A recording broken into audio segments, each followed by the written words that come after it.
AI analysis. A Girl's Spine, Ichikawa's A Girl's Spine, is her stunning second collection of novels, following her Akutagawa Prize-winning work Hunchback, and unfolds the Ichikawa world with even greater depth and intensity. Summary: the title story, A Girl's Spine, depicts the relationship between Gazelle, a young girl suffering from a debilitating muscle disease, and her sister, who suffers from the same disease but with a more severe form. The girl's emotions, fluctuating beneath the calm surface of a family trip, emerge with delicate writing. The accompanying story, Ophelia No. 23, is a bold and challenging tale of a female graduate student, obsessed with a sexist philosopher who attempts to star in a pornographic film based on Yukio Mishima's patriotism. Review: this work has been highly praised for the way the words spoken from bodies plagued by disabilities and illnesses sharply question the values and sensibilities of modern society. His cool-headed writing style and philosophical questions have been described as reminiscent of the works of Kenzaburo Oe.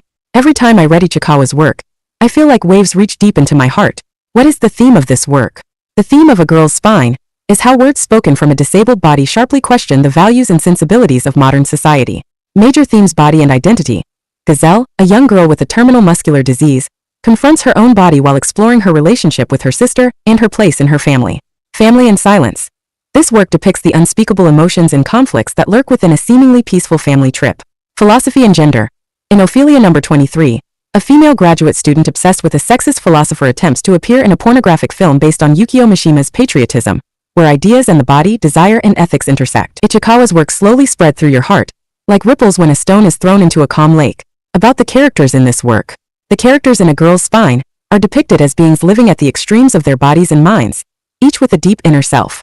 Main characters: Gazelle, title story, A Girl's Spine.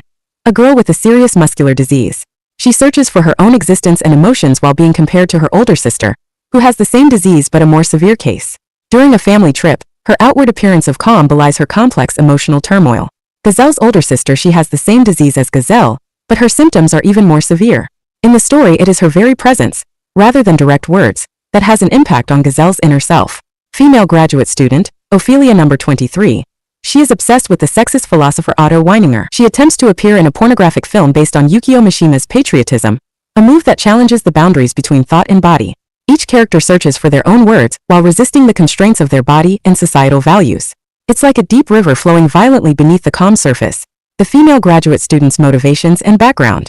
Ophelia 23, featuring a female graduate student, is a challenging story where thought and body, desire and ethics intersect. Her motivations and background: philosophical beliefs.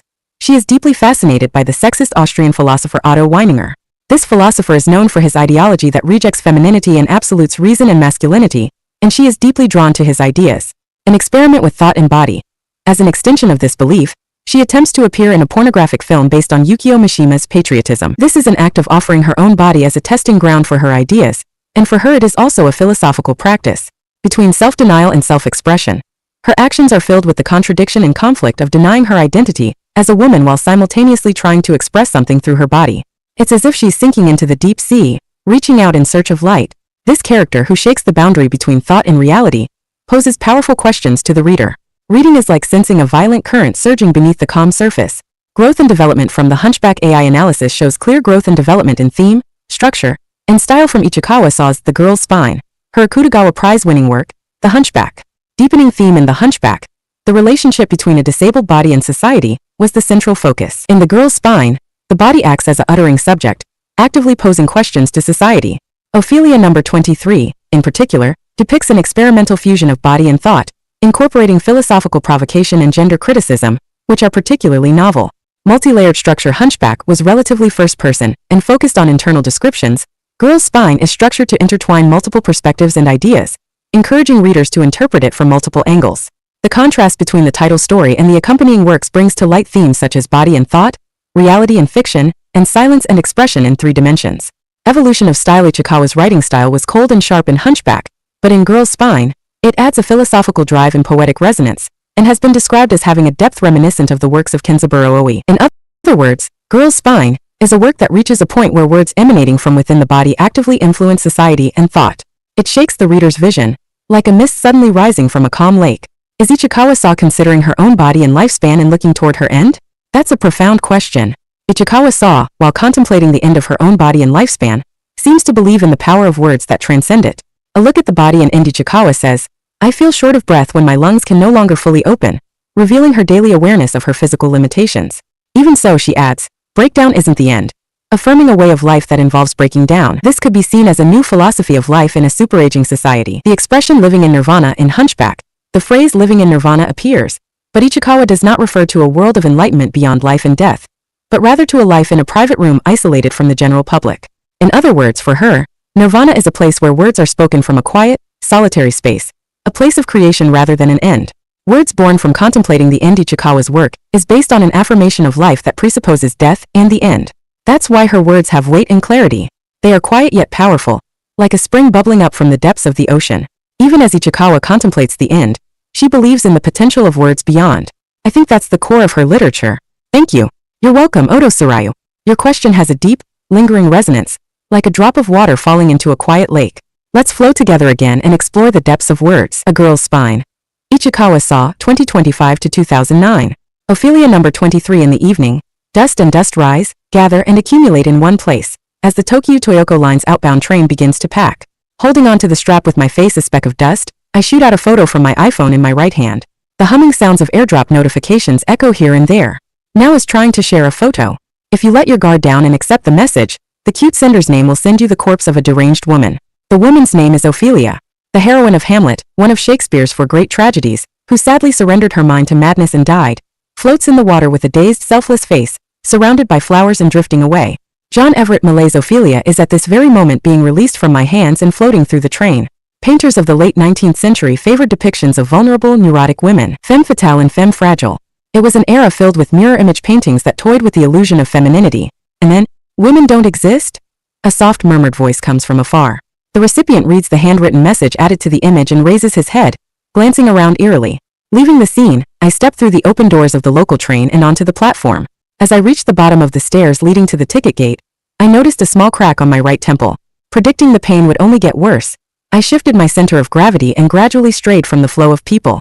I finally stopped in front of a square pillar, and just as I was about to swap my smartphone for another one and get some water and medicine from my bag, a call rang. An email banner popped up. Weijin. Nanmura87 et. It's from Kazuto. Continuing from our chat yesterday, I'm talking about a realistic adaptation of Mishima's patriotism. If Now is willing to play the role of Reiko, I'm thinking of inviting Kino-chan and Takuya to make it happen. Since it's a realistic adaptation, there will of course be actual sex, and once it's finished, I'm thinking of uploading it to Pornhub and monetizing it. Are you really interested now? This is an official request to appear, so I'll leave an email. And so on. Is a realistic film adaptation a relative of real two-sword style? I immediately opened line. What's Pornhub? It'll show as read in 5 seconds. Pornhub is a website that distributes amateur adult videos. It's called Dojin AV. We watched it together while we had sex the other day. You did it while watching. You want me to be a Dojin AV actress? Are you crazy? Blur her face. Or cut her face depending on the frame. I feel like a frame with her neck cut off makes for a more artistic angle. In the first place, it was Now who suggested making a film with real sex. I was helping you brainstorm for your graduation project, not thinking about monetizing it. I see. So let's just call it off.